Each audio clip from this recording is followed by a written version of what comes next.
Pourquoi Aya? Petite, à Yopougon, ma copine s'appelait Aya, Adjoa, Bintou, et moi Marguerite. Donc on se moquait beaucoup de moi.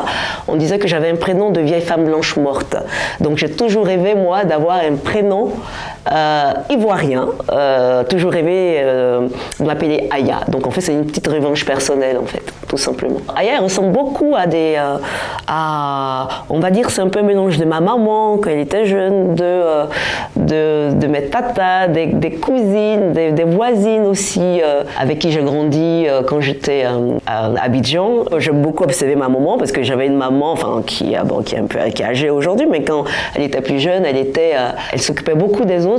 C'était un peu une femme très humaine, comme ça, assez tolérante. C'est un peu un petit clin d'œil aussi à ma maman. Ça se passe en Afrique, donc forcément les vêtements, on sait qu'il y aura du tissu, il y aura aussi comment les jeunes s'habillent, parce que en fonction aussi de la région, qu'on soit au village, qu'on soit en ville, donc il y a des manières de s'habiller. Je n'invente rien, puisque c'est des choses qui existent. Maintenant, les personnages un peu comme Monsieur Sissoko, forcément, c'est un PDG, donc